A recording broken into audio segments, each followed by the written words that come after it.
ఆసక్తితో ప్రార్థన చేస్తే ప్రభు జవాబిస్తాడు.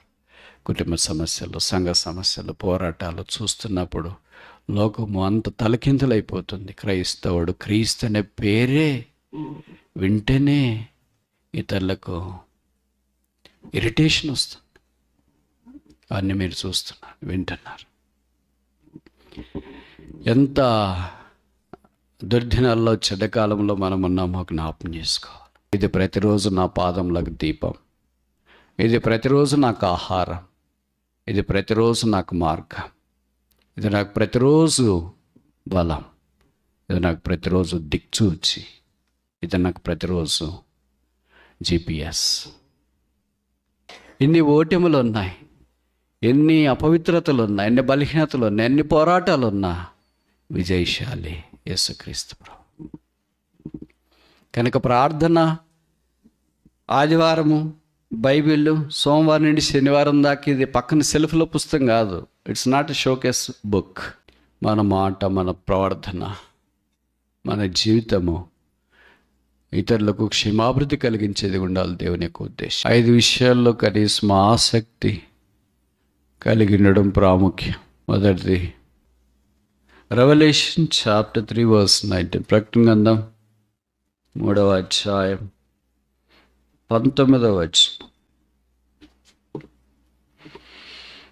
నేను ప్రేమించు వారందరినీ గద్దించి శిక్షించున్నాను, కనుక నీవు ఆసక్తి కలిగి మారుమనసు. వింతగా ఉంటుంది కదా, మారుమనసు పొందిన వాళ్ళకి ఆసక్తి ఏంటని. అందుకని నీకు మనలాంటి ఆలోచనలు వస్తాయి. నీకు పరిశుద్ధాత్ముడు క్లియర్గా రాసి, మారు మనస్సు పొందిన వాళ్ళు కూడా మళ్ళీ మారు మనసు పొందాల. ఆసక్తి కలిగి మారు మనస్సు పొందము. So be jealous for the repentance. మారు మనసు కూడా ఆసక్తి అవసరం. వీళ్ళు క్రైస్తవేతరులు కాదు. ఇక్కడ మైనర్ ఆసియాలో ఉన్న 7 సంఘాల లిస్ట్ ఉంది. దాంట్లో లవోదికీయ సంఘం ఆఖరిది, ఎఫెసస్, స్మరణ, పెర్గమం, థుయతైరా. ఈ సంఘాలు కనిపిస్తున్నాయి. మీరు గమనించినారో లేదో, 7 సంఘాల్లో 2 సంఘాలకు మాత్రమే రిపెంట్ అనే పదం లేదు. మిగతా 5 సంఘాలకి మార మనసు పొందడి అని ఇచ్చినాడు. ఈ 5లో ఈ సంఘానికి మాత్రం ఆసక్తితో మార మనసు పొందడి అడ్జెక్టివ్ రాసినారు. మిగతా ఎఫెసస్ సంఘానికి రిపెంట్, మార మనసు పొందము, తిరిగి మొదటి క్రియలు చేయము, ఇలాంటి పదాలు మనకు కనిపిస్తుంది. అనేది దీని అర్థం ఏంటంటే, సంఘం అయినంత మాత్రం నాకేం మార మనసు అవసరం లేదు అనుకుని ఎగ్జామ్షన్ తీసుకోవటానికి వీల్లేదు. మనకి ఇంకా ఎక్కువ వాళ్ళకంటే. ఎందుకంటే వాళ్ళకి పాపం అంటే తెలియదు, మనకు పాపం అంటే తెలుసు. వాళ్ళకి అపవిత్రత అంటే తెలియదు, మనకు అపవిత్రత అంటే తెలుసు. వాళ్ళకి మనస్సాక్షి పని చేయదు, మనకు మనస్సాక్షి పని చేస్తుంటుంది. కనుక we are more into the repentance than unbelievers. అవిశ్వాసుల కంటే మనం ఇంకా మారు మనస్సు ప్రతి రోజు పొందవలసిన వారమైనా. ఈ లవోదికీయ సంఘము మన టైప్, లేదా మనం వాళ్ళ టైప్, ఎట్లన్నా ఒకటే. మాది తినాలి, మీది తినాలి అన్నట్లు. వాళ్ళు ప్రభుకి ఎంత దూరంలో ఉన్నారో మనం కూడా ప్రభుకి అంతే దూరంలోనే ఉన్నామంటే తప్పు కాదేమో. వాళ్ళు అనుకుంటున్నారు మేము ధనవంతులము, బాగున్నాము, ధనవృద్ధి చేసుకుని ఉన్నాము, మాకేమీ కొదవ లేదు, ఇలాగ అనుకుంటూ. ఈ అనుకునే చాలా మోసం, డిసెప్షన్. విచిత్రం ఏంటంటే, అనుకోమనేది మనకు ఫ్రీ విల్ ఇస్తుంది. అందుకనే అనుకుంటూ ఉంటాం మనకు నచ్చింది. That's where we frustrate the free will of God has given.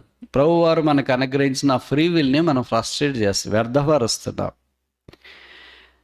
ఇలాగ అనుకుంటే ప్రభు అన్నాడు, మీరు అలాగ అనుకుంటే కుదరదు. మీరు దౌర్భాగ్యులు, దిక్కుమాలిన వారు, దరిద్రులు, దిగంబరులు, గ్రుడ్డివారు. ఈ పదాలు ఎంత కఠినంగా ఉన్నాయి. ఇవి మన గురించి చెప్పినారు అనుకో, నువ్వు దరిద్రుడు, దిక్కుమాలినవాడు, అంతా ఓపెన్గా అందరికి చెప్తున్నారులే కనుక మనమేమనుకుంటున్నాం, నాకు కాదులే వాళ్ళకి. ఇది అలా కాకుండా వ్యక్తిగతంగా పర్సనల్గా చెప్పాడేమో, నువ్వు దరిద్రుడు, దిక్కుమాలినవాడు, దౌర్భాగ్యుడు, దుష్టుడు అని. ఏం పుల్ స్టాప్ కామ లేకుండా తిడుతున్నారే అని అంటాం. పరిశుద్ధాత్మ దేవుడు అలా కూడా తిట్టేస్తాడు. ఎందుకంటే ఎంతకాలం చూస్తాడు, ఆయన కూడా ఓపిక. ఆయన కోపం రేపకూడదని బైబిల్లో ఉంది, కానీ మనం చేసే పనులు అవే కదా. మరి ఇప్పుడు ఏం చేయాలా, నాకేమన్నా ఆల్టర్నేటివ్ ఉందా, చాయిస్ ఉందా, బ్యాకప్ ఉందా, ఇదే లాస్టా అని అడిగే సంఘానికి ప్రభు ఆఖరి అవకాశం ఇస్తున్నాడు. ఆసక్తి కలిగి మారు మనస్సు. మనకు కూడా ప్రభు ఇచ్చే వర్తమానం ఇదే, ఆసక్తి కలిగి మారు మనస్సు పొందు. ఇది రెండు రకాలు. మొదటి రకం ఏంటంటే రక్షణ లేని వాళ్ళు మారు మనస్సు పొందాలి. ఇంకా ఎవరు యేసు ప్రభువుని అంగీకరించలేదో, పాపక్షమాపణ మారు మనస్సు పొందలేదో మరలా జ్ఞాపం చేస్తున్నా. ప్రభు అయిన యేసునందు విశ్వాసం ఉంచాలని కోరుతున్నా. యేసు పాపల రక్షకుడు. బైబిల్ సెలవిస్తుంది, దేవుడు మన ఇళ్ళ తన ప్రేమను వెల్లడిపరుచున్నాడు. ఎట్లనగా మనం ఇంకా పాపలమై ఉండగా, మనం ఇంకా బలహీనమై ఉండగా, మనం ఇంకా భక్తిహీనులమై ఉండగా, మనం ఇంకా శత్రులమై ఉండగా యుక్తకాలమైన క్రీస్తు చేసి మన కొరకై చనిపోయాను. శత్రు కొరకు ఎవరైనా చనిపోతారా? మనకంటే పడనోళ్ళు దారంబడి ఎదురొస్తూ ఉంటే మనం ఎలాగైనా వాళ్ళని స్కిప్ చేసి వేరే దారిలో వెళ్ళటానికి ట్రై చేస్తాం. ఇది రోజు మనం చేసే ఎక్సర్సైజ్. కానీ యేసుక్రీస్తు ప్రభువులు వారు శత్రువులమైన మనల్ని బైబిల్ సెలవిస్తూ died for us yet we were enemies. శత్రువు దొరికితే చాలని అనుకుంటాం కదా. ఈ శత్రువుని ప్రేమించేవాడు యేసు ప్రభు. యేసు ప్రభు యొక్క లక్షణాలు దావీదులో పొడికి పుచ్చుకున్నట్లు వాక్యంలో మనం చూస్తాం. దావీదు కూడా శత్రువైన సౌలు దొరికినప్పుడు చంపలేదు. ఆయన చచ్చిపోయేటప్పుడు ఎవరు అమాలేకుడు ఒకడు చనిపోతున్నాడు కదా అని నేను చంపేస్తానండి, నువ్వు చాలా సంతోషపడతావని వచ్చానండి అని చెప్పాడు 2 సమూయేలు 1వ అధ్యాయంలో. నీకేట తెలుసురా సౌలు చనిపోయినాడు అని దావీదంటే, అదేనండి చచ్చిపోయి ఆఖరి దశలో ఉన్నాడు, చూశాను, ఇంకా అత్తి మీద పడేసాడు, ఈటి మీద పడ్డాడు కనుక ఇంకా ఎలాగో బతకడు అనుకున్నాను, వచ్చి నన్ను చంపండి, నేను పోయి చంపేశాను అన్నాడు. దావీదు చాలా కఠోరమైన మాటలు. బలి చంపేసేవారు, జీపీఆర్ తెచ్చిస్తాను నీకు అని చెప్పలే. అర్థమవుతుంది నేను చెప్పే మాటలు. వెళ్ళాక నీ స్వీట్లో జీపీఆర్ స్వీట్లో తెచ్చిస్తాను రా, తిను, ఇంటికి తీసుకెళ్ళని చెప్పలే. మనమైతే అండి ఎడ్ చేసారా, రా కూర్చో, అవో. దావీదు అంతా చాలా సీరియస్గా మాట్లాడినాడు. సమూయేలు 2వ గ్రంథం 1వ అధ్యాయం 14-15 వచనాల మాట ప్రస్తావించబడింది. భయపడక యెహోవా అభిషేకించిన వారిని చంపటానికి ఎందుకు ధైర్యం చేశావు? It's very ferocious statement. భయం లేదా నీకు? ఈ దినాల్లో విశ్వాసాలకు భయం లేదు, దేవుడు అంటే భయం లేదు. వాళ్ళు చెప్తారు ఓపెన్గా, నేను ఎవరికి భయపడినో అని. వస్తుంది దానికి ప్రధానికి ఒకటి. ఎవరి dog has its own time. నేను ఎవరికి భయపడి, ఇంట్లో భయపడిన, బయట భయపడిన, వెళ్ళపడి భయపడిన, లోపల భయపడిన, ఎక్కడ భయపడినా okay. Don't wait for so long. ఓ రోజు అనేది వస్తుంది. నీకు భయం లేకపోతే, దావీదు చేయటానికి భయపడిన పని వీడు భయం లేకుండా చేసొచ్చు. దేవుని ప్రజలైన వారి దినాలు భయం లేకుండా జీవిస్తున్నారు. విషాదకరమైన సంగతి. మాట్లాడటానికి భయం ఉండదు. ఏమవుతుంది, మనకేమవుతుంది, మహా అంటే హాస్పిటల్కి పోతాం అంతే కదా అని అనుకుంటాం. అంతే అనుకోవద్దా. బైబిల్లో రాయబడింది, యెహోవా దహించగ్ని, జీవం గల దేవుని చేతిలో పడ్డ భయంకరం. ఎట్లా చేస్తాడో మనకు తెలియదు. అందుకే భయం కలిగి ప్రవర్తించాలని కోరబడుతున్నా. దావీదు అన్నాడు, నీ నోటి మాటను బట్టి నువ్వు చనిపోవాలి. ఎవడక్కడ? చిత్త మహాప్రభు అని తీసుకెళ్ళి చంపి.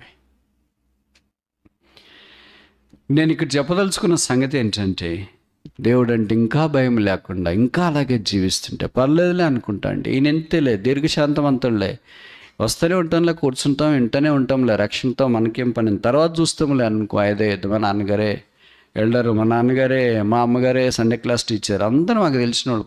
ప్రతి ఒక్కరి హిస్టరీ నాకు తెలుసు బ్రదర్. నువ్వు డేటా సెంటరా? ప్రతి ఒక్కరు హిస్టరీ పెట్టుకుని డేటా సెంటర్ పెట్టుకుంటే ఏమైతే హీట్ అయిపోయి నువ్వే చూస్తావు. అది తెలుసో తెలియదు. మీరు సిస్టమ్ వాడేటప్పుడు ఏసీ ఎందుకు పెడతారంటే సిస్టమ్ హీట్ జనరేట్ చేస్తుంది. హీట్ జనరేట్ చేసేటప్పుడు ఏసీ ఇవన్నీ లేకపోతే, చల్లగా లేకపోతే సిస్టమ్ కాలిపోతుంది. అందుకని కాలిపోకుండా ఉండటానికి చేస్తాను. నువ్వు కూడా హీట్ జనరేట్ చేసుకుంటావు, ఎందుకంటే నువ్వు ప్రాసెస్ చేసుకుంటున్నావు కదా లోపట. వాళ్ళ హిస్టరీ తెలుసు, వీళ్ళ హిస్టరీ తెలుసు, అది తెలుసు, ఇది తెలుసు అని ప్రాసెస్ అయ్యేటప్పుడు ఏమవుతుంది, ఆటోమేటిక్గా హీట్ జనరేట్ అవుతుంది. హై హీట్ బీపీ రూపంలో రావచ్చు, షుగర్ రూపంలో రావచ్చు, థైరాయిడ్ రూపంలో రావచ్చు, ఏ రూపంలో వస్తుందో మనకు తెలియదు. కనుక నువ్వు మారు మనస్సు పొందుము ఆసక్తితో. కనుక మొదటి ఆసక్తి ఏంటంటే మారు మనస్సు. ఈ ఆసక్తితో మారు మనస్సు పొందితే ప్రభు చెప్తున్నాడు, కింద వచ్చిన రెవల్యూషన్ చాప్టర్ 3 verse 20, ఇదిగో నేను తలుపు వద్ద నిల్చుని తడుచున్నాను, ఎవడైనా నా స్వరం విని తలుపు తీసినడలా నేను అతని యొద్దకు వచ్చి అతనితో నేనును, నాతో కూడా అతడును. ఇది మారు మనస్సు పొందితేనే భోజనం. No repentance, no banquet. మారు మనసు లేకపోతే, అనగా రక్షణ కార్యం జరగకపోతే, పాపక్షమాపణ, మారు మనసు ప్రవేదుడి క్షమాపణ పొందకపోతే, ఈ బ్యాంక్వెట్ విందు, ఈ భోజన సహవాసాన్ని మనం అనుభవించలేం. నేను తలుపు యొద్ద నిల్చుండి తట్టుచున్నాను అన్నాడు. తలుపు తీస్తే భోజనం చేస్తామంటారు. భోజనం క్యారేజ్ ఎవరు తెచ్చినా? మీ భాషలో చెప్పాలంటే క్యారేజ్ ఎవరు తెచ్చినారు? చెప్పరేంటి, ఎవరు తెచ్చారు? స్విగ్గీనా?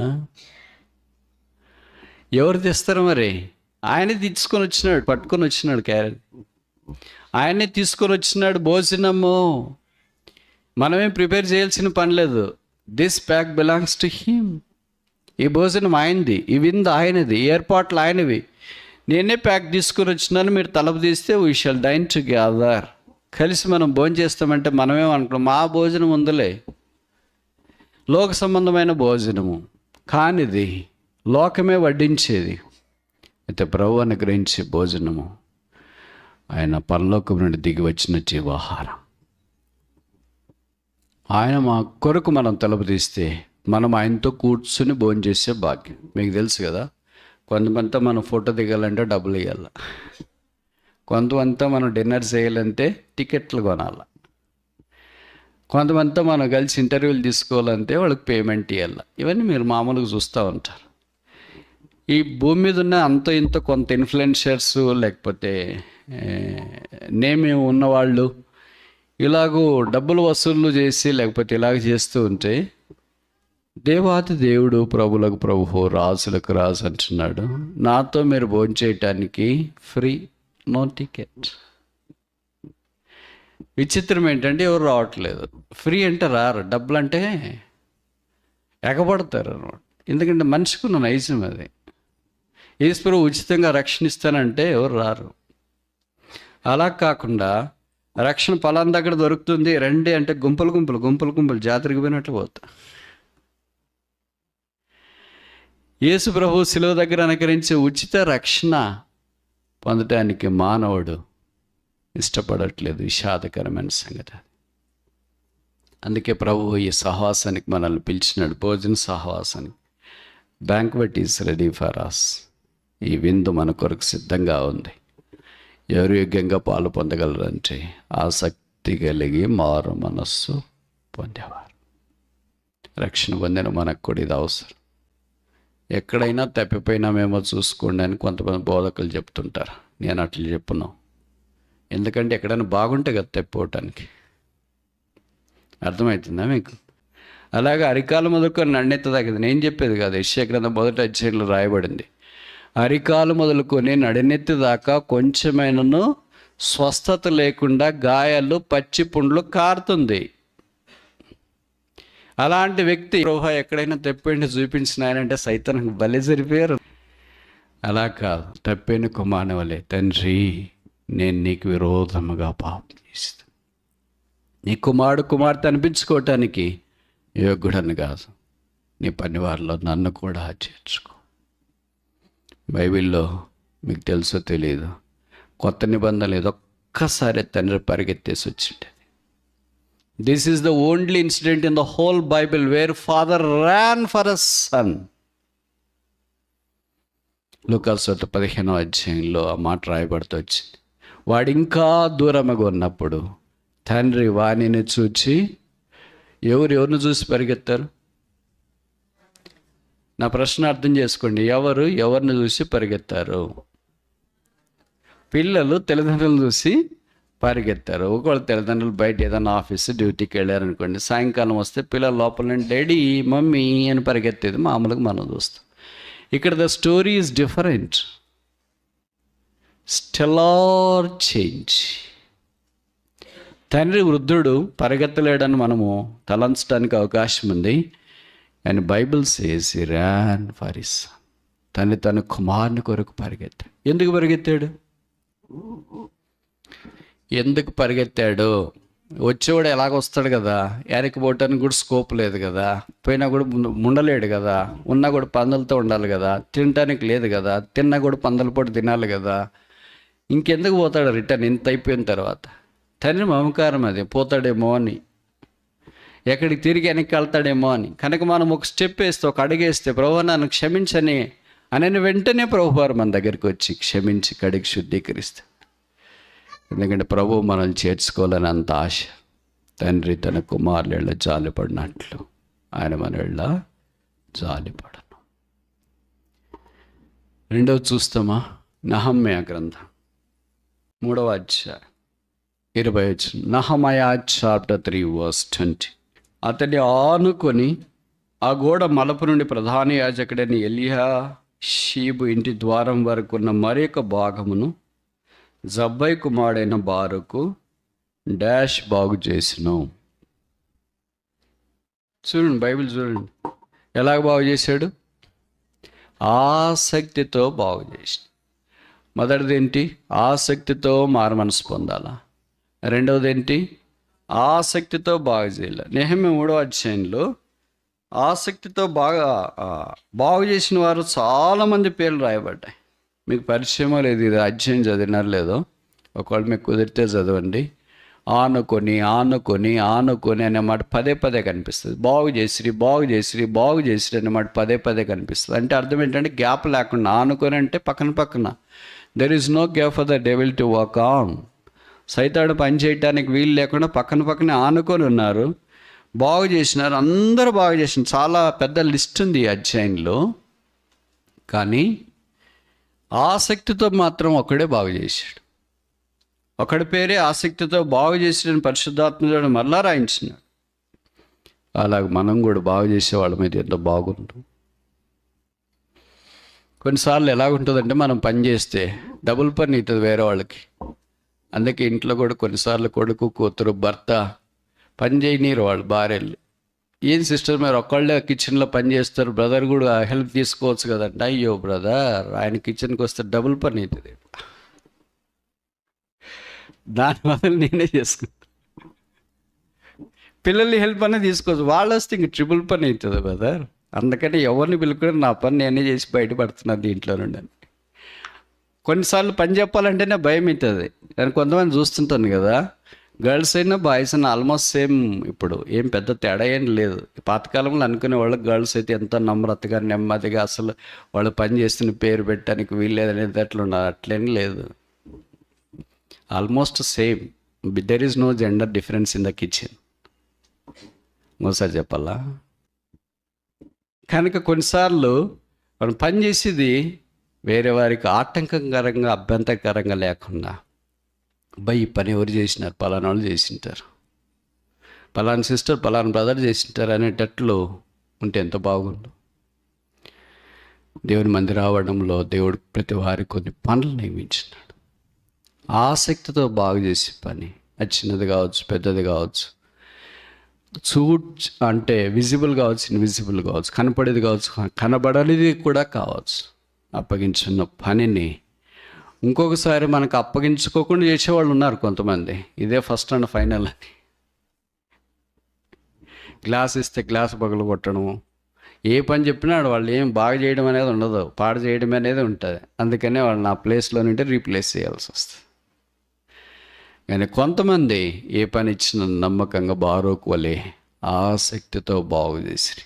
అలాంటి వాళ్ళని చూస్తే అనిపిస్తుంది, we can seek the help of this brother this sister for so many works. చాలా పనులు వీడికి అప్పగించవచ్చు అని అనిపిస్తుంది. Because they are jealous for the Lord. ప్రభు కొరకు ఆసక్తి ఉందని. అది ఇంట్లో కావచ్చు, నువ్వు ఉన్న స్థలంలో కావచ్చు, దేవుని మందిరావరణంలో కావచ్చు, మనం ఎక్కడున్నా సరే ఈ ఆసక్తితో ప్రభు కొరకు పని చేయడం అనేది అవసరం. The very purpose of working is to showcase Christ. మనం పనిచేసే ఉద్దేశం ఏంటంటే క్రీస్తుని వెల్లడి చేయడం. యేసుప్రభువే పనిచేసినాడు. చూడండి, చాలామంది సోమరులు ఉంటారు కదా, పోతులు అంటారు వాళ్ళని, సామెతల్లో రాసినారు. నేను చెప్పేది కాదు, మళ్ళీ మీరు నేను చెప్తారు అనుకుంటారు. నేను అది ఉండేది కొద్దిగా బయటికి తీసుకొచ్చేటప్పటికి మీకు ఏమనిపిస్తుంది అంటే కఠినం అనిపిస్తుంది. అరే ఇట్లాంటి పదాలు కూడా రాశారా బైబిల్లోనని రాసినారు. మరి మాకు కనిపించట్లేదంటే మీకు సరిగ్గా చదవట్లేదంటే మీకు టైం లేదు కదా. నాకైతే ఏం పని లేదు కనుక ఇవే చదువుతుంటా. ఈ 4-5 రకాల పోతులు ఉంటాయి. ఒకటి సోమరిపోతు, రెండవది తిండిపోతు, మూడవది తాగుబోతు, నాలుగవది తిరిగిపోతు. ఈ పోతుల్ని మీరు పట్టణంలో ఉంటారు కదా, తెలియదు అనుకుంటా. పల్లెల్లో ఇట్లా పోతులు ఉంటాయి. అది గొర్రెపోతు కావచ్చు, మేకపోతు కావచ్చు, ఇంకోటి ఏంటి ఆంబోతు కావచ్చు, ఏదో పోతులు కావచ్చు. ఊర్లో వదిలేసింటారు వాటిని. అది ఎవరింటి దగ్గరికి వచ్చినా అది తింటుంటే ఎవరు ఏమో అనకూడదు వాటిని. ఊరికి మెల్లగా దోలాలి, అంత కొట్టకూడదు. అలాగా ఏ ఇంటి దగ్గరైనా ఏమైనా అది తిని తిని తిని తిని దానికి కూడా ఒక ఫైన్ డే వస్తుంది. ఆ రోజు స్నానం చేయిస్తారు. తెలుసా ఇది? తెలీదా? తెలియకపోతే తెలిసిన వాళ్ళని అడిగి తెలుసుకోండి. దానికి ఆ రోజు స్నానం చేయిస్తారు. దాన్ని అంత చక్కగా చేసిన తర్వాత ఒక బాగా సానబెట్టిన ఒక పెద్ద కత్తి లాంటిది తీసుకొని వస్తారు. ఏదో ఒక స్థలానికి వెళ్తారు.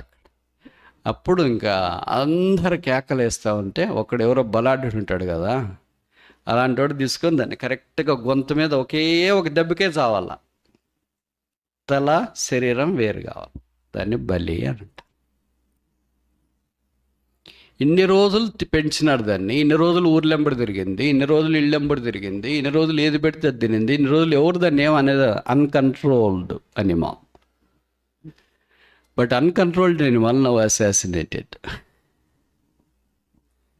ఇప్పుడు నేను చెప్పేది ఏంటంటే తప్పుగా అర్థం చేసుకోవద్దు. మనం కూడా అన్కంట్రోల్డ్గా ఉంటే దానికి కూడా ఒక రోజు వస్తుంది ఏంటి. అలా కాకుండా ప్రభు కోరినట్లుగా ప్రభు పనిచేసి మనం పనిచేయాలి. అది కన్నా మొదటి అధ్యాయంలో మనం చూస్తాం కదా, ఆయన పని చేసినాడు, 7వ రోజు ఆయన విశ్రమించినాడు. ఆయన ఇప్పటికీ చేస్తూనే ఉన్నాడు. యేసుప్రభు పని చేస్తాడో మీరు అనుకుంటారా? Yes or no? యేసుప్రభు పని చేస్తాడని మీరు అనుకుంటారా? బైబిల్లో రాసినారు. ఆయన భౌతికమైన సామాన్యమైన పని, అవసరమైన పని, తెల్లదనకు వడ్రంగి పని ఇవన్నీ చేసినాడు. చివరికి మన కొరకైన పనిని యోహాను సువార్త 17:4 మనం చూస్తాం. తండ్రి చేయటకు నీవు నాకు ఇచ్చిన పని నేను భూమి మీద సంపూర్ణంగా నెరవేర్చి నిన్ను మహిమపరచితిని. కనుక ప్రతి వారికి ప్రభు పరీక్షినాడు. పనులు 2 రకాలు. ఒకటి భౌతికమైన పని, రెండోది ఆధ్యాత్మికమైన పని. మనం భౌతికమైన పనిలోనే నైపుణ్యత లేకపోతే ఆధ్యాత్మికమైన పనిలో నైపుణ్యత ఎలాగొస్తుంది? అందుకే మీకు ఈ పరిచయం అనుకుంటా సామెతలకు మాట రాయబడింది, తన పనిలో నిపుణత గలవాన్ని చూచితవా వాడు సామాన్యులు ఎదుట కాదు రాజులు ఎదుట నిలబడతాడు. మనకి ఇవ్వబడిన చిన్న పని, అది చదువే కావచ్చు, ఉద్యోగమే కావచ్చు, ఆ ఇంటి పనే కావచ్చు, మందిర బాధ్యతలే కావచ్చు. ఏ పని అప్పగించినా సరే దాన్ని వీలైనంత దాకా నిబద్ధతతో, ప్రత్యేకంగా ఆసక్తితో బాగు చేయటానికి పూనుకో. ఎందుకంటే ప్రభు వారు బాగు చేసేవాడు. అంతే కలిసి మనం పని చేస్తున్నాడు, మనం కూడా బాగు చేయాలి. Mark 7:37 మీకు తెలుసు కదా, ఈయన సమస్తమును బాగా చేసి ఈ hath made all things well. ఆ బ్రదర్ ఉంటే, ఆ సిస్టర్ ఉంటే ఇంక ఈ పని గురించి మనం ఆలోచించాల్సిన పని ఉండదు brother. They execute it with accurate precision and accuracy. అనగలుగుతారా? ఇంత బాగుండు. విషాదకరమైన విషయం ఏంటంటే అలాగే చేయని దాన్ని బట్టి దేవుని మందిలో అనేక గ్యాప్స్ ఉన్నాయి. ఆనుకొని అనేది లేదు, కనపడట్లేదు. బాగు చేయడం అనేది కనపడట్లేదు, గడియ పెట్టడం అనేది ఇవన్నీ నేను చెప్పే పదాలు కాదు, ఇక్కడ రాశారు. కనుక బారాకు వల్లే అందరిలో ఒక్కడే, but God is on the lookout for 1 jealous sister or 1 jealous brother. Is that you? Is that me? Is that XYZ? నీ ఇంటిని కూర్చున్న ఆసక్తి నన్ను భక్షించుతున్నది. మూడోది చూస్తామా? రోమా 14:19. కాబట్టి సమాధానమును పరస్పర క్షేమాభివృద్ధిని కలిగజేయ వాటిని ఆసక్తితో అనుసరింతుము. ఒకటేసి కింద రాశారు, వెంటాడుదము. Pursue, that brings edification. మనతో ఉన్న వారికి క్షేమాభివృద్ధి కలిగించేదాన్ని ఆసక్తితో వెంటాడాలని కోరబడుతున్నాం. మన మాట, మన ప్రవర్తన, మన జీవితము ఇతరులకు క్షేమాభివృద్ధి కలిగించేది ఉండాలి దేవుని యొక్క ఉద్దేశం. వృద్ధి కూడా 5 రకాలు ఉంది. దాంట్లో ఒక వృద్ధి ఏంటంటే క్షేమాభివృద్ధి. మనం రక్షణ పొందిన తర్వాత ప్రభువారు సంఘ క్షేమాభివృద్ధి కొరకై మన తలాంతులు కలిగిన వారిని ఇచ్చినాడు. బోధకులు, కాపర్లు, ఉపదేశకులు, ఇవన్నీ these are not titles. Bible ఇది టైటిల్ అని చెప్పబడలేదు. These are gifts of the Holy Spirit. కానీ ఇప్పుడు మనం టైటిల్స్ పెట్టుకుంటున్నాం. ఏమని? ఎవాంజలిస్ట్, ఏమని? ప్రాఫెట్, ఏమని? అపోజిల్ అని. ఇదే ఆర్ నాట్ టైటిల్స్ ప్లీజ్. విషాదకరమైన సంగతి ఏంటంటే టైటిల్స్కి మినిస్ట్రీకి తేడా తెలియదు, బట్ టైటిల్స్ పెట్టుకుంటాం.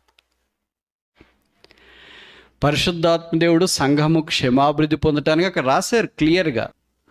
ప్రభు మనకు అనుగ్రహించిన ఆ పరిచర్య ధర్మము క్షేమాభివృద్ధి కలిగించడానికే, క్షేమం కలిగించడానికి కాదు.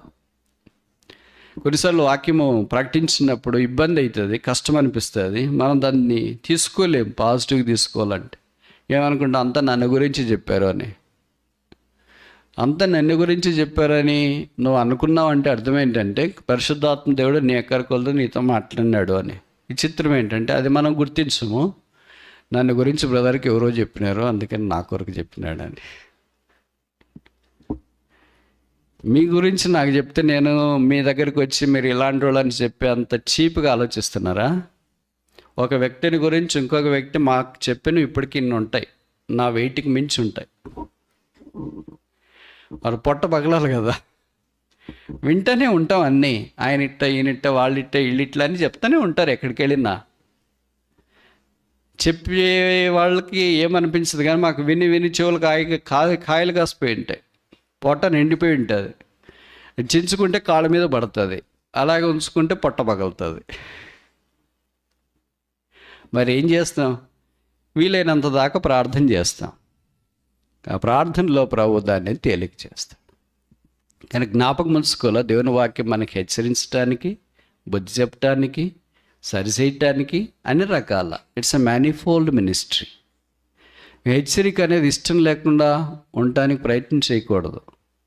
Exhortation is necessary, correction is necessary. బోధ, కఠినత, మాట్లాడడం. మేము తిట్టకపోతే ఎవరు తిడతాడు చెప్పండి? ఇంట్లో తిట్టట్లేదు, బయట తిట్టట్లేదు, ఆఫీస్లో తిట్టట్లేదు, మందిరంలోనైనా తిట్టాలి కదా. ఇక్కడ కూడా తిట్టొద్దండి అని అంటే ఇంకెవరు తిడతారు? తిట్టకపోతే ఏమవుతాము చెప్పమంటారా? మీరు చెప్తారా? తెలుగు భాష ప్రకారం దుర్బీజులు అని అంటారు. ఇంగ్లీష్ భాష కఠినంగా ఉంది, అయినా చెప్తా. మీకు ఎట్లా అంత అర్థం కాకపోవచ్చు, ఎందుకంటే తెలుగు రాదు కదా. ఇంగ్లీష్లో బాస్టర్డ్స్ అని రాయబడింది. ఎవరైనా అలాగే సంబోధించినాం అనుకోండి, you are not under the correction of Jesus Christ, so you are a bastard అని. ఎవరికైనా ఇష్టం ఉంటుందా అలాగా?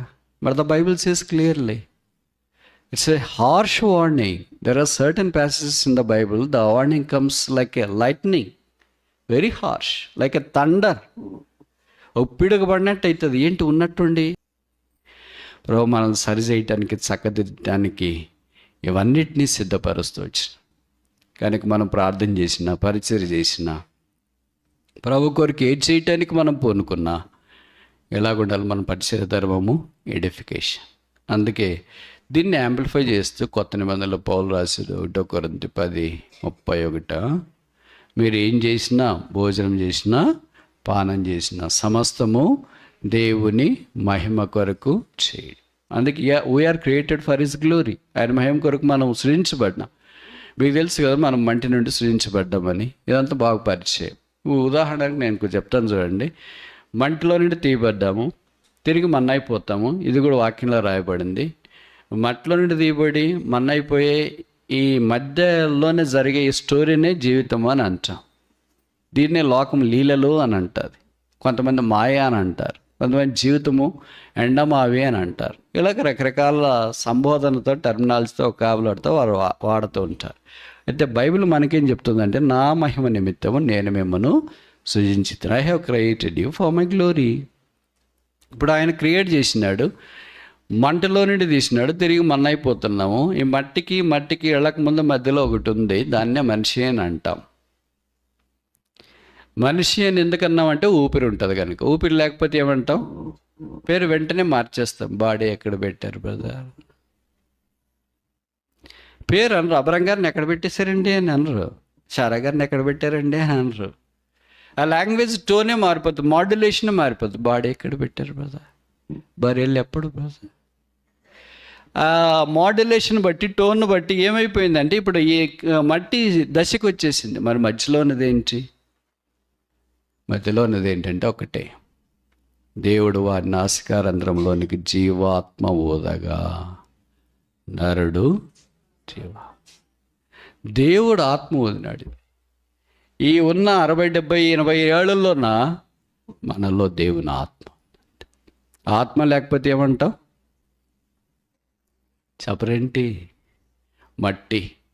ఆత్మ వెళ్ళిపోతే ఏమంటాం? మట్టి. ఆత్మ ఉంటే ఏమంటాం? మనిషి. ఇప్పుడు మనిషికి మట్టికి తేడా తెలిసింది కదా. ఏ మనిషి చెప్పరండి? ఇప్పుడు చెప్పండి మరి. ఇంత చదువుకున్నా, ఇంత డబ్బులు వస్తున్నాయి, ఇంత బంగారం ఉంది, ఇంత వజ్ర వైడూర్య మరకత మాణిక్య నీళ్ళ కెంపులు పచ్చలు ఉన్నాయి, ఎంత ఉంది, అంత ఉంది. ఎంత ఉన్నా కానీ దేవుని ఆత్మ లేకపోతే మనం మట్టి. ఆ దేవుని ఆత్మ ఉంది కనుక ఆ బ్రదర్, ఈ సిస్టర్, బోధకుడు, కాపరి, ఉపదేశకు, సండే క్లాస్ టీచర్, ఇలాంటి పదాలు మనం వాడుతున్నాం. ఈ మట్టిలో లేదా మంటి ఘటంలో మహిమైశ్వర్యం ఉంచిన ఆ మహిమైశ్వర్యము సంఘ క్షేమాభివృద్ధి కొరకు ప్రభు వాడుకోవాలని కోరాడు. అందుకే ఇప్పుడు ఏంటంటే, సంఘం క్షేమాభివృద్ధి పొందాలంటే దేవుని వాక్యంలో రాయబడింది, మనం మొట్టమొదట పిలుపుకు నమ్మకస్తులుగా ఉండాలి. ఎందుకు మనం పిలువబడ్డాం? అపోస్తల కార్యాలు 1:8 యేసు వారు ఏం చెప్పాడంటే, యు ఆర్ మై విట్నెసెస్, మీరు నాకు సాక్షులు అయి ఉంటారు. దట్స్ ప్రైమరీ రెస్పాన్సిబిలిటీ, ప్రాథమికమైన బాధ్యత. Every Born again believer is a witness unto the lord. సాక్షి అంటే ఏమని అర్థం? కన్న వాటిని, విన్న వాటిని, చూచిన వాటిని. యోహాను భక్తుడు రాసిన మొదటి పత్రిక 1వ అధ్యాయం. ఇది చూసిన దాన్ని తెలియజేసేది సాక్షి అని అంట. ప్రభు ఏమన్నాడు? యు ఆర్ మై విట్నెసెస్, మీరు నాకు సాక్షులు అని. ఎక్కడ సాక్షులు?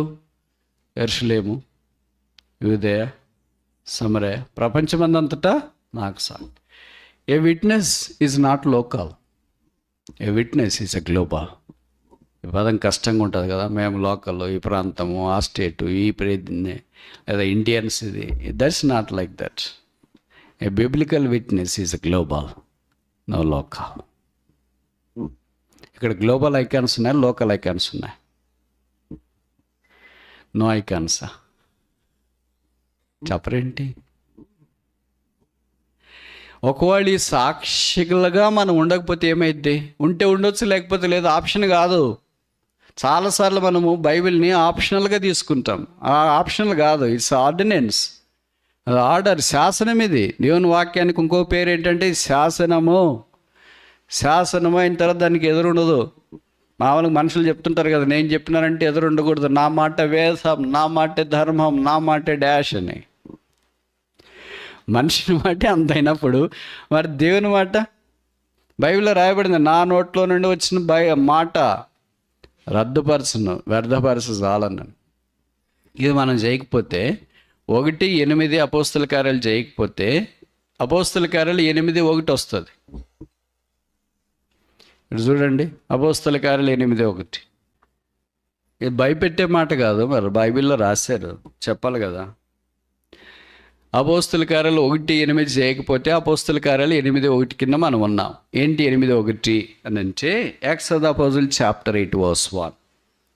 ఆ కాలమందు, ఏ కాలం? చిన్నానా పెద్దనా? ఇది తెలుగు వచ్చిన వాళ్ళు చెప్పండి, ఎవరన్నా తెలుగు మీడియం నా మాదిరి పల్లెటూరులో చదువుకున్న వాళ్ళు.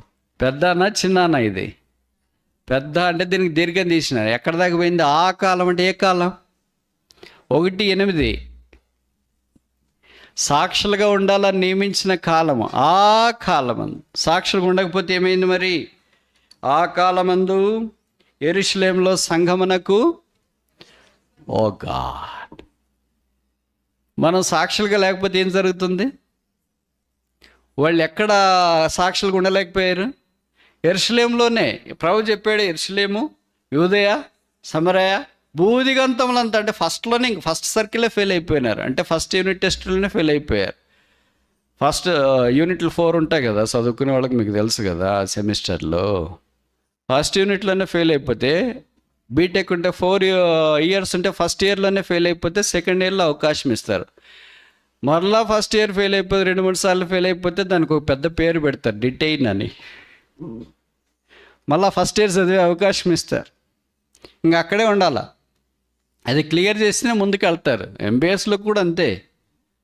కనుక మనం ఈ ఫస్ట్ ఇయర్లోనే ఇంకా ఉంటే, ఫస్ట్ సెమ్లోనే ఉంటే, ఇదే క్లియర్ చేసుకోకపోతే ఇంక 8:1 ఏమొచ్చిందంటే గొప్ప శ్రమ వచ్చింది. హింస పదం చూడండి, గ్రేట్ పర్సిక్యూషన్. కనుక ఏమయ్యారు? స్కాటర్ అయ్యారు. ప్రభు మనం అందరూ కలిసి ఉండాలంటే ఏం చెప్పాడంటే, బీ విట్నెసెస్. లేదులే మేమేం కలిసి ఉండమో, మాకు ఇష్టం వచ్చినట్లు మేము చేసుకుంటామంటే చేసుకోండి, 8:1 రెడీగా అండి అని చెప్తున్నాడు. ఏది మేలు? చెప్పరేంటి? అపోస్తుల కార్యాలు 1:8 మేలా? అపోస్తుల కార్యాలు 8:1 మేలా? 1:8 మేలైతే మన అక్కడ ఉన్నది మనం చేయాలి కదా. అది చేయకపోతే మనకే చెప్తున్నాడు 8:1 రెడీగా ఉండండి అని. వాక్యంలో ప్రధానికి ఇలా కనెక్షన్ ఉంది. నేను ఇలాగ చెప్పున్నా, మామూలుగా మీరు అంటుంటారు కదా, మనం కూడా బయటికి సువార్తకి వెళ్ళినప్పుడు చెప్తాం, యోహాను 3:16, దేవుడు లోకంని ఎంతో ప్రేమించు. దేవుడు ప్రేమించే లోకాన్ని మనం కూడా ప్రేమిస్తున్నాం లేదా? Yes or no? దేవుడు ప్రేమించిన లోకాన్ని మనం ప్రేమిస్తున్నామా లేదా? లేదా అంటే దేవుని ఆత్మ లేని వారమే కదా. ఆయన ప్రేమించే లోకాన్ని మనం ప్రేమిస్తున్నాం, ఆయన ద్వేషించే లోకాన్ని మనం ద్వేషిస్తున్నాం. ఆయన ప్రేమించే లోకం ఏంటి? మనుషులు. ఆయన ద్వేషించే లోకం ఏంటి? లోకం యొక్క సాంప్రదాయాలు, పద్ధతులు, లోక మర్యాద. ఆయన లోకం ద్వేషించింది, ఎందుకంటే లోకములో ఆయన లేడు. ఇప్పుడు ఆయన లోకాన్ని ప్రేమించినాడు అంటే మనుషులను ప్రేమించినాడు. దేవుడు లోకాన్ని ప్రేమించి ఏం చేసినాడు? తన కుమారుని పంపించినాడు. మనం లోకాన్ని ప్రేమిస్తే ఏం చేయాలా? ఇప్పుడు చెప్పండి, తెలుగు అర్థమైద్దా మీకు? దేవుడు లోకాన్ని ప్రేమించి కుమారుని పంపిస్తే మనం లోకాన్ని ప్రేమిస్తే ఏం చేయాలా? కుమారులు కుమార్తెలను పంపించాలా. స్కూలుకి కాదు, ఉద్యోగానికి కాదు, ఎక్కడికి పంపించాలా?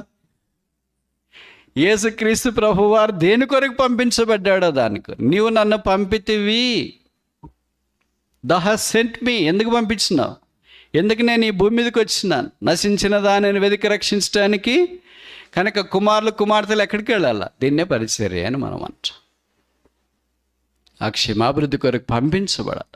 ఒకవేళ పంపించుకోకుండా నా కొడుకులు కూతుళ్ళు అందరూ డాక్టర్లు, యాక్టర్లు, తర్వాత అందరు ఇక్కడే ఉంటారు, ఎక్కడ పోనంటే లాస్ట్ వర్స్కి రెడీ కావాలి. 3వ అధ్యాయం ఆఖరి వచనం చూడండి. కుమారుని యందు విశ్వాసముంచువాడే నిత్య జీవము కలవాడు, కుమారునికి విధేయత కానివాడు జీవం చూడడు కానీ దేవుని. అఫ్కోర్స్ ఈ కాంటెక్స్ట్ వేరుగా మాట్లాడుతుంది, కానీ if we are not in the love of God, or if we are not bringing others into the love of God, we'll be responsible for bringing others into the wrath of God. ఈ statement అన్న అర్థమైందా?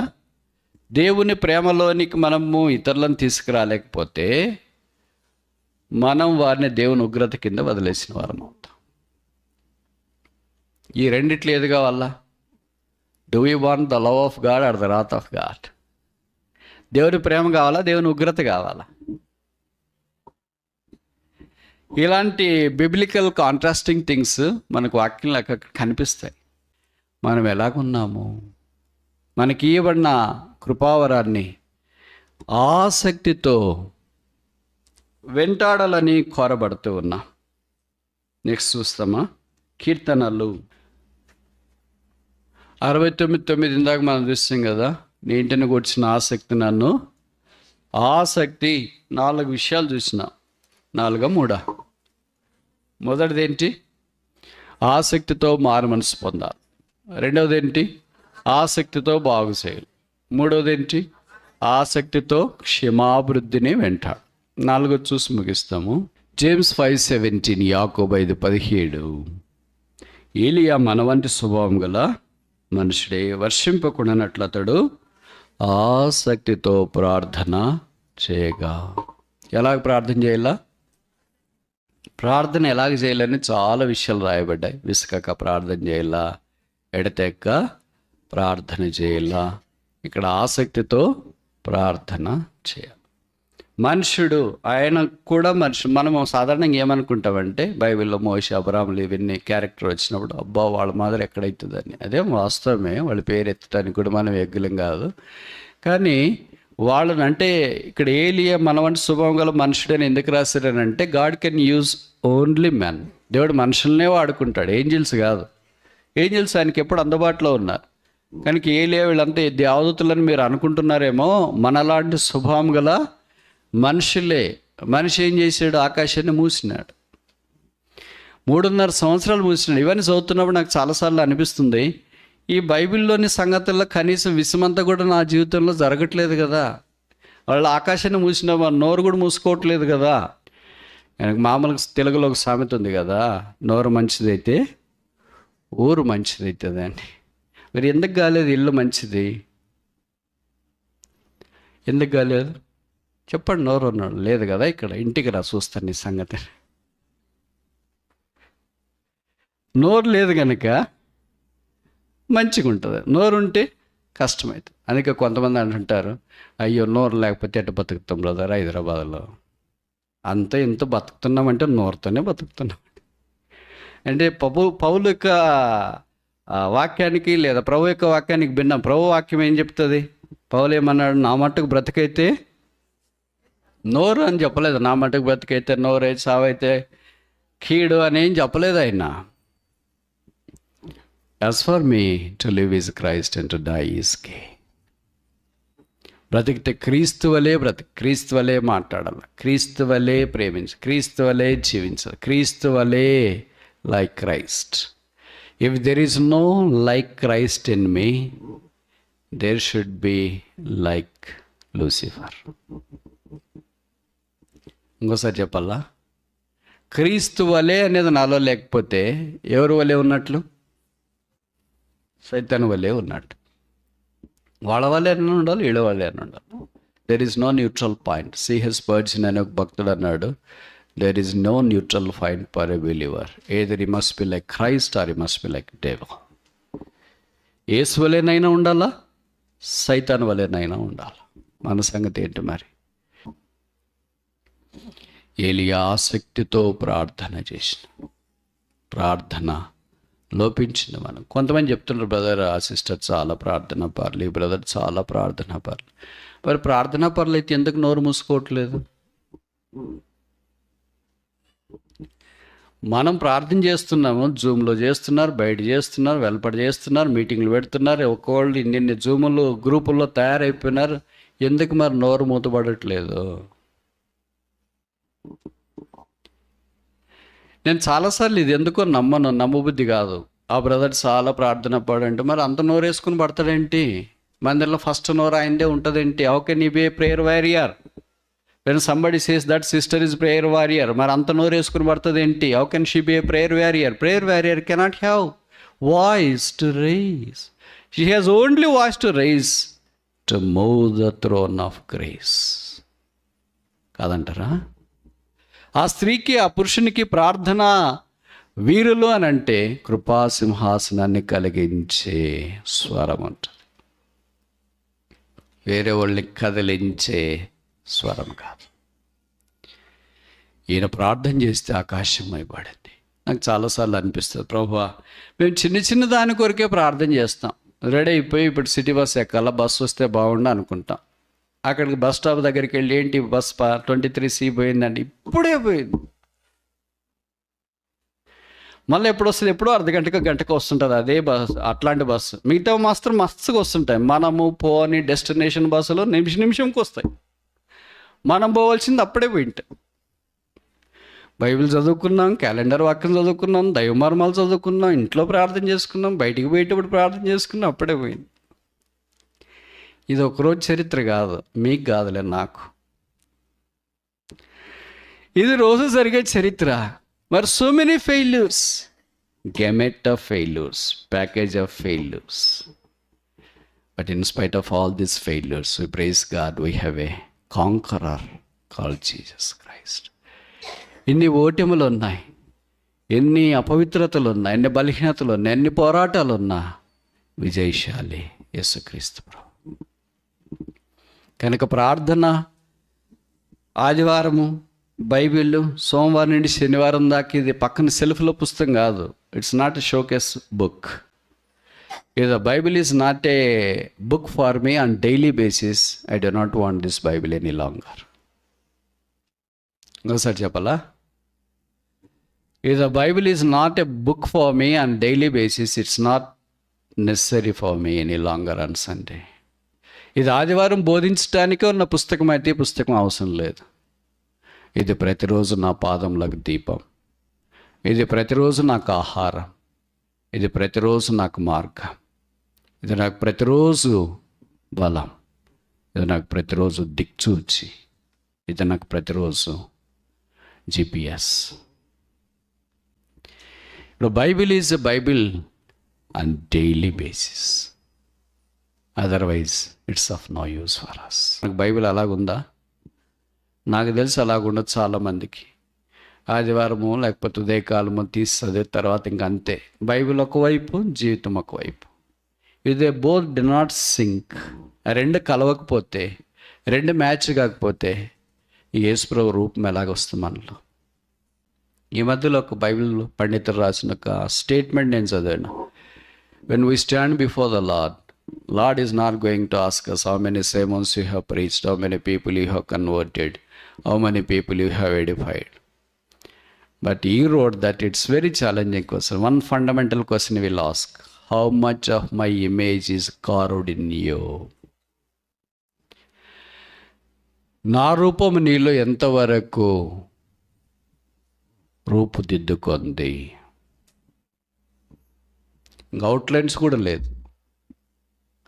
ఇంకెప్పుడు రూపుదిద్దుకునేది? Finishing టచెస్కి రావాల. ఆయన వల్లే ముఖం, ఆయన వల్లే నోరు, ఆయన వల్లే చేతులు, ఆయన వల్లే కాళ్ళు. అంటే అర్థం ఏంటి? ఆయన చేసినట్లు చేసేది చేతులు, ఆయన నడిచినట్లు నడిచేది కాళ్ళు, ఆయన పలికినట్లు పలికేది నోరు, ఆయన విన్నట్టు వినేది, ఆయన చూసినట్టు చూసేది కాళ్ళు. If that image of Christ is not painted in me, the very work of the Holy Spirit is not initiated in me. పరిశుద్ధాత్మ దేవుని యొక్క కార్యం ఇంకా నాలో జరిగించు. ఏలియా ప్రార్థన చేసినాడు. ఏలి అంటే అర్థం మనకు తెలుసు కదా, యాజ్ అబౌవ్, పైన ఉన్నవాడే. అసలు ఆయన ఇంట్రో ఇస్తాడు, సూపర్గా ఇస్తాడు. 1 రోజులు 17వ అధ్యాయంలో రాజు దగ్గరికి వస్తే ఇంట్రో ఇచ్చిన. మామూలుగా మనం ఇంట్రో ఇవ్వాలంటే బయటికి వెళ్ళి ఏం చెప్తాం? నా పేరు పలానా, నేను పలానా చేస్తున్నాను, these are my strengths, these are my weaknesses అని మనం చెప్తా ఉంటాం కదా. ఆయన ఎలాగ ఇంట్రో ఇస్తున్నాడంటే, నేను ఎవరిని వాడను, ఎవరిని సన్నిధిలో నిలిచి ఉన్నాను. I stand before the presence of God. That's a fabulous intro. నేను దేవుని యొక్క సన్నిధిలో నిలబడ్డాను. అలాగ ఇంట్రో ఇచ్చినాడు. అగ్నిని కురిపించినాడు, ఆకాశాన్ని మూసినాడు, ఆకాశాన్ని తెరిచినాడు. బైబిల్ చరిత్రలో మొట్టమొదటి చనిపోయిన వాడిని తిరిగి లేపింది ఆయనే. ఎలా అంటాడు? భయపడే పరిస్థితి వచ్చింది, వస్తే మరి ఏం చేస్తాం? ఒక మేడం లేచింది, నేను చంపేస్తాను, నువ్వు ఉంటే నేను ఉండను అని చెప్పినట్లుగా ప్రతిజ్ఞ పూనింది. ఈయన బైబిల్ చేత పెట్టుకున్నాడు, అంటే వాక్యం మనసులో పెట్టుకున్నాడు, పారిపోయాడు, బదిలీ వృక్షం కింద కూర్చున్నాడు. 19వ అధ్యాయం 4వ వచనం అనుకుంటా ప్రార్థన చేసినాడు. చూడండి ఏం ప్రార్థన చేసిన. 1 King chapter 19 verse 4. తాను ఒక దిన ప్రయాణం అరణ్యములోనికి పోయి ఒక బదివృక్షం కింద కూర్చుండి మరణాపేక్ష గలవాడై, యెహోవా, నా పితరుల కంటే నేను ఎక్కువ వాడను కాను, ఇంత మట్టుకు చాలును, నా ప్రాణము తీసుకున్నామని. తెలుగులో ఇంత స్పష్టంగా ఉంది, ఇంగ్లీష్లో ఇంత స్పష్టంగా లేదు. నా పితరుల కంటే నేను ఎక్కువ వాడను. ఆయన ప్రార్థనలు ఎంత తగ్గింపు ఉంచాడు. మన ప్రార్థనలు ఏముంటే వాళ్ళకంటే నేనే మేలు అనుకుంటాం, పరిశీలన చేసినట్లు ప్రార్థనలు చేస్తుంటాం. ఆయన నా పితరుల కంటే నేనేమి ఎక్కువైన వాడను కాను. ఆయన పితరులకి ఆయనేం సమానుడనే మనకు అనిపిస్తుంది. ఎందుకంటే ఉదాహరణకు అబ్రహాం, ఇస్సాకు, యాకోబు, మోషే ఇలాంటి అందరం తీసుకున్నాయి. ఈయన కూడా ఏం తక్కువైనడేం కాదు కదా. ప్రభు కొరకు బలమైన కార్యాలు చేసినాడు. వాళ్ళు చేయనివి, వాళ్ళకి సాధ్యంగానే కొన్ని ఈయన చేసినాడు కదా. ఆకాశం నుండి అగ్ని కురిపించినాడు, ఆకాశాన్ని మూసివేసినాడు, చనిపోయిన వారిని బాగు చేసినాడు. ఇవన్నీ ఇన్ని గొప్ప కార్యాలు చేసిన మా పితరులు చేయని కార్యాలన్నీ నేను చేసిన, వాళ్ళకంటే నేను గొప్పవాడిని అని చెప్పుకోవట్లేదు. సో ప్రార్థనలో బేసిక్ కాన్సెప్ట్ ఏంటంటే, when we come to the prayer, humility is what required for the prayer. ప్రార్థనకు తగ్గింపు చాలా ప్రాముఖ్యం. ఇప్పుడు ప్రార్థన చేసినాడు, ఇంత మట్టుకు చాలు. Enough is enough. మన భాషలో చెప్పాలంటే ఐ హ్యాడ్ ఇనఫ్, నాకు ఇంక సరిపోయింది. మరి ఇప్పుడు ఏం చేయాలా? నా ప్రాణము తీసుకున్నామని ప్రార్థన చేసి. ఇలాంటి ప్రార్థన చేస్తాడు ఇలాంటి వాడని మీరు అనుకుంటారా? 2 అధ్యాయాలు తిరిగేటప్పటికే మొదటి అధ్యాయం 17వ అధ్యాయం మొదటి వచనంలో ఏమన్నాడు? నేను యెహోవా సన్నిధిలో నిలబడినాను. 19వ అధ్యాయం 4వ వచనంకి వచ్చేటప్పటికి ఇంక బతకూడదని అనుకున్నాడు. నా ప్రాణం తీసుకో అని ప్రార్థన చేసిన. నువ్వు ప్రాణం తీసుకోమని ప్రార్థన చేస్తావా? అసలు నీకు మరణమే రాదు అని మనకు తెలుసు కదా. వాక్యం మనం చూస్తున్నాం, రాదు 2వ గ్రంథంలో. అలాగే ఆయన కొనిపోబడ్డాడు. ఈ వాజ్ టేకన్ అప్. ఎలీషా చూసి, నా తండ్రి, నా తండ్రి, ఇశ్రాయేలు గుర్రములను రథములను నీవు కాదా? భగత్ సింగ్ గారి పార్థివ దేహాన్ని కూడా నారాయణ గోడలో సమాధిలోనికి వెళ్ళేటప్పుడు పెట్టేటప్పుడు గొప్ప దైవ సేవకులు అలా కేకలేసిన, నా తండ్రి, నా తండ్రి, ఇశ్రాయేలుకి రౌతులను గుర్రములను మీరు కారా. అంటే బలం, స్ట్రెంగ్త్. ఇశ్రాయేలు యుద్ధానికి వెళితే గుర్రాలు రథాలు లేకపోతే వెళ్ళలేరు. అలాగే ఏలియా అలాంటి వాడని ఎలీషా కేకలేశాడు. ఈ వాజ్ టేకన్ అప్. ఆయన మరణ మృత్యుడు కూడా కొనిపోయాడు. నువ్వు సవాళ్ళని ప్రార్థన చేస్తున్నావా? నీకు సావే లేదు, నీ సమాధే ఉండకూడదు. నేను చెప్తే మీరు అనుకుంటారేమో, మరి ఎక్కడ పోయాడు బ్రదర్ అని. ఎక్కడ పోయాడు? ఉన్నాడు దేవుడితోనే. మత్తయి సువార్త 17వ అధ్యాయంలో రూపాంతర కొండ మీద ఆయన కూడా కనిపిస్తున్నాడు. ఏలియా, మోషేలు యేసు ప్రభుతో కూడా ఉండి పేతురు, యాకోబు, యోహాన్లకి కనిపించినట్లు వాక్యంలో మనం చూస్తాం. ఇంకా కొంతమంది బైబిల్ పండితులు ఏమంటారు, ప్రకటన గ్రంథంలో 2 వచ్చి వాక్యం చెప్తారు కదా. దాంట్లో ఒక ఆయన మరణం చుడుకుండా వెళ్ళిన ఏలియా కూడా ఉండొచ్చు. ఆయన వచ్చి వాక్యం చెప్పినప్పుడు వాక్య ప్రకారం ప్రతి నరుడు మరణం పొందాలి కదా, ఆయన కూడా వాళ్ళు చంపేస్తారని. సరే, అది దట్స్ ఆల్ ప్రాఫెసీ, అది ప్రవచనం. ఇప్పుడు ఆయన కోరిన ప్రార్థన దేవుడు అంగీకరించలేదు. దేవుడు అలాగ అంగీకరిస్తే మనం చేసిన ప్రార్థనలన్నీ, నేను ఇక్కడ ఉండను, నాకు తెలిసి మీలో కూడా చాలామంది ఇక్కడ ఉండరు. ఎందుకంటే ఈ ప్రార్థన నేను కూడా చేస్తుంటా. అప్పుడు వారి పని అయిపోయిన తర్వాత వారు ఆయన దగ్గరికి వెళ్తున్నారు. ఎటర్నల్ ప్లీస్, నిత్య సమాధానంలో మనం ప్రవేశించిన ఆయన.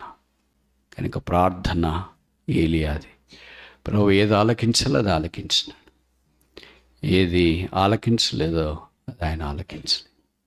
అందుకే ఆయనకు ఒక పేరుంది. 65వ కీర్తన 2వ వచనం, ప్రార్థన ఆలకించువాడా సర్వశీలు నీ ఎందుకు వస్తారు. భగత్ సింగ్ గారు ప్రార్థన చేసేటప్పుడు సాధారణంగా ఈ పదాలు ఎక్కువ వాడేవాడు. Prayer hearing and prayer answering God. ఇది ఎవరు వాడేది నేను మనం అంటే మన ఫెలోషిప్లో తప్ప మీకు బయట సాధారణంగా ఇట్లాంటి పదాలు వాడరు. ప్రార్థన ఎలాగ ఆలకించి ప్రార్థన ఎలాగ జవాబిస్తాడో భక్తులు మనకంటే ముందుగా రుచి ఇచ్చినారు, మనకు తర్బీదు ఇచ్చినారు, నేర్పించినారు. ఇంకా ఆసక్తితో ప్రార్థన చేస్తే ప్రభు జవాబిస్తాడు. కుటుంబ సమస్యలు, సంఘ సమస్యలు, పోరాటాలు చూస్తున్నప్పుడు లోకము అంత తలకిందులైపోతుంది. క్రైస్తవుడు క్రీస్తు అనే పేరే వింటేనే ఇతరులకు ఇరిటేషన్ వస్తుంది. అన్నీ మీరు చూస్తున్నారు, వింటున్నారు. ఎంత దుర్దినాల్లో, చెడ్డకాలంలో మనం ఉన్నామో జ్ఞాపం చేసుకోవాలి. నీ ఇంటికి వచ్చిన ఆసక్తి నన్ను భక్షించు. ఇప్పుడు ప్రభువుకు ఆసక్తి కలిగిన ప్రార్థన పర్లక మన జవాబేంటి? ఇంతదాకా మనం అలా జీవించలేకపోయాం. ప్రభువా, నేను కూడా ఆసక్తితో మారుమనసు పొందాలని కోరుతున్నాను. నేను కూడా ఆసక్తితో బాగు చేయాలని కోరుతున్నాను. నేను కూడా ఆసక్తితో క్షేమాభివృద్ధి కలిగించాలని కోరుతున్నాను. నేను కూడా ఆసక్తితో ప్రార్థన చేయాలని కోరుతున్నాను. నన్ను మీ రక్తం చేత కడిగి పరిశుద్ధపరిచి సహాయం చేయము. నీ ఇంటిని గుర్చిన ఆసక్తి నన్ను కూడా భక్షించినట్లుగా చేయి.